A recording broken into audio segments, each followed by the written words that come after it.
Pour l'instant, sa carrière au Stade de France avec le maillot bleu de l'équipe de France. On est très heureux de vous proposer un tel moment sur Canal. Voici Samir Nasri.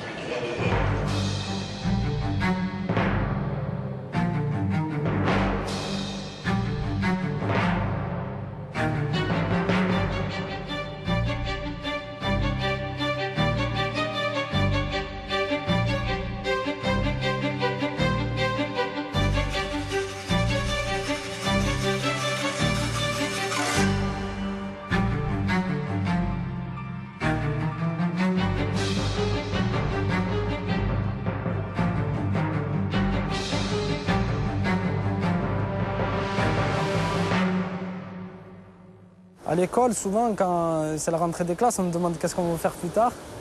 Et moi, comme réponse, j'avais toujours footballeur. Les professeurs me disaient que ce n'était pas un métier, footballeur. Donc pour leur faire plaisir, je répondais à autre chose, mais pour moi, ça a toujours été le foot. Moi, je penserais que Nasri, ça sera... Moi, c'est pas futur Zidane. Septem-les-Vallons, au nord de Marseille. Ici comme ailleurs, dans les quartiers, le foot commence toujours en bas, sur la dalle.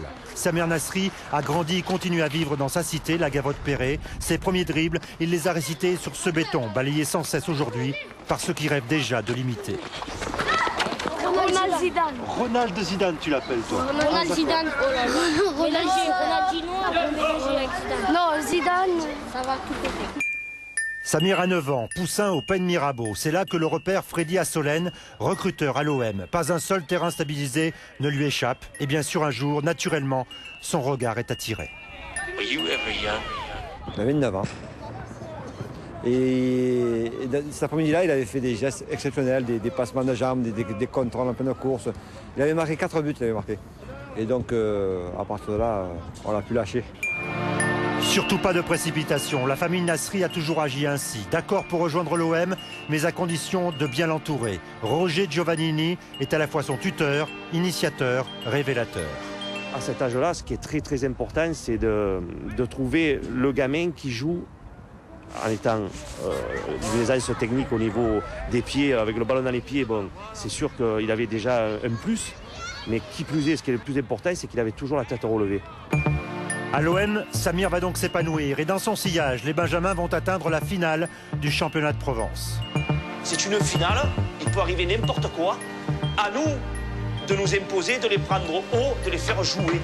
Éclatez-vous et amusez-vous.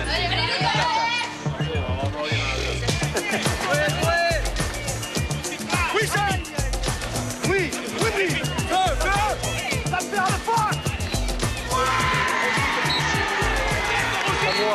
C'est à moi, ça, c'est à moi, c'est mon petit joyau à moi. Oh là là, qu'est-ce qu'il a fait ce jour-là? Il aura fait la misère, c'est lui-même qui a gagné le match, hein, il est tout seul. Hein.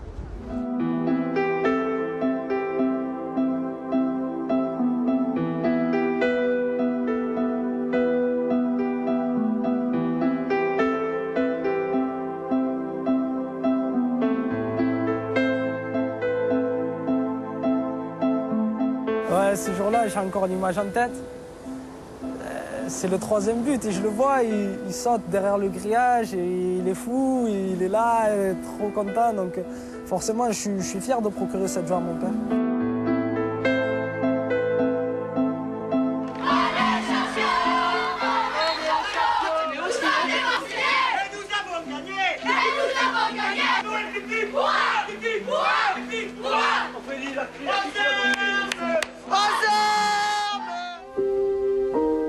Humilité mais déterminé, à l'image de son père, confident, complice et guide à la fois. Ce jour-là, Amin Nasri fait découvrir à son fils de 13 ans la pelouse du Vélodrome et discrètement, il évoque le jour où il y reviendra, crampons aux pieds. Bientôt. D'ici 3-4 ans.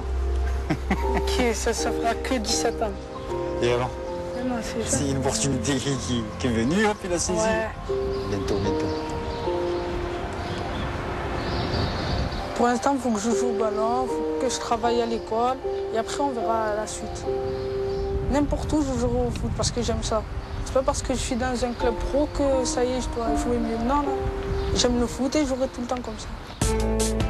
Étape par étape, sans se presser, un événement va tout de même servir d'accélérateur. En 2004, il est champion d'Europe des moins de 17 ans avec l'équipe de France. Encore décisif, il marque le but de la victoire à la toute dernière minute de la finale.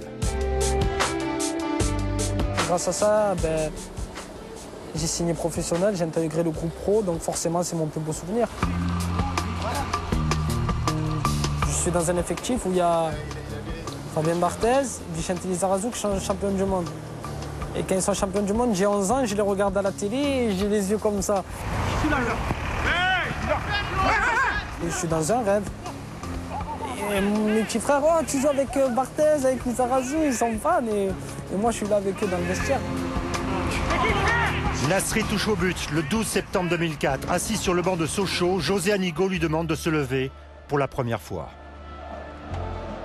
José m'appelle, il me dit, c'est à toi de rentrer. Je suis milieu gauche quand je rentre. Et derrière moi, il y a Vicente Lizarazu. Et il me dit... Écoute, occupe-toi de jouer comme tu fais à l'entraînement. Dribble, tente. Moi, je m'occupe de la défense. Et toi, occupe-toi de l'attaque. Avec Lizarazu, Nasri qui résiste pour l'instant à Pito. Il est passé une fois, deux fois dans la surface de réparation.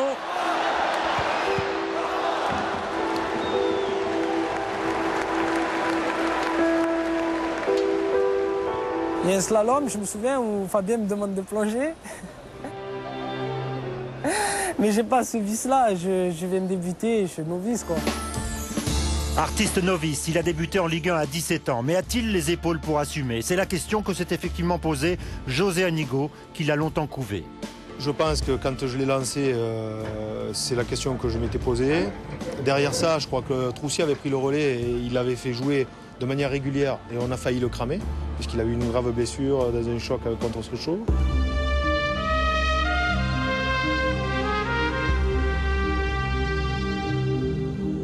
Il a mal pour de bon, moi je te le dis, je le connais. Ah, il fait pas semblant, moi je te le dis.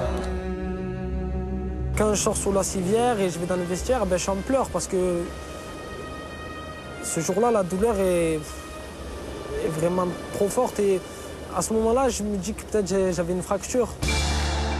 Finalement, c'est simplement une grosse frayeur, mais également un avertissement. Alors, nouvelle étape, il va s'endurcir physiquement et mentalement, apprendre à se faire mal, à encaisser. Cette saison, c'est l'épanouissement, à tel point, signal fort, qu'un soir de PSG-OM, ses partenaires lui offrent le droit de dénouer le scénario. Je vais prendre le ballon et il n'y a personne qui est venu à un moment donné me dire non, tu ne tires pas.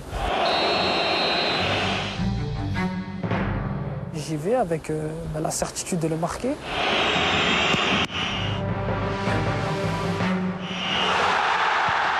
Et quand il le repousse, je ne me pose pas de questions. Je suis là, je la mets au fond.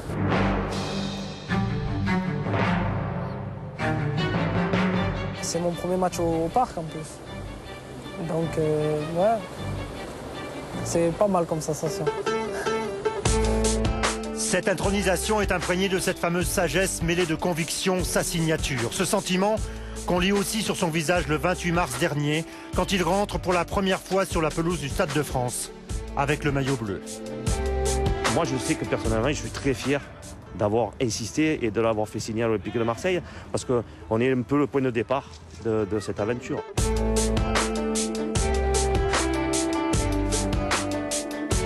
Ah ouais, je peux mourir maintenant, il n'y a pas de souci. Hein. Pour moi, c'est exceptionnel. J'espère en avoir d'autres, mais comme lui, je ne crois pas.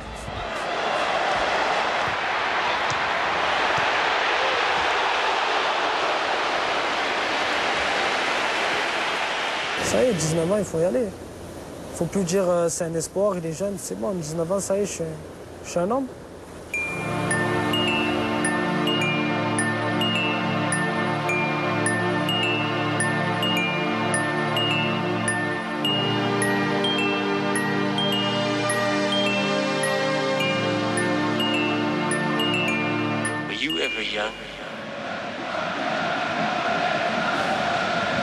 Et il n'a pas beaucoup changé quand même, Samir Nasri. C'est un homme à 19 ans, Christophe, ça reste un gamin quand même. C'est pour ça qu'il faut le protéger. Exactement, il faut continuer à le protéger, mais il montre aussi une énorme force de caractère au-delà de ses qualités techniques qui sont connues, reconnues à présent. On voit que c'est un garçon qui a aussi beaucoup de courage, être numéro 10 de l'Olympique de Marseille au jour d'aujourd'hui. Ça démontre un vrai caractère et un vrai mental. 84e match pour lui ce soir en Ligue 1 déjà. Je vous voyais ouvrir de grands yeux. On a ouvert de grands yeux pendant ces 9 minutes de bonheur. Merci à Vincent Alix.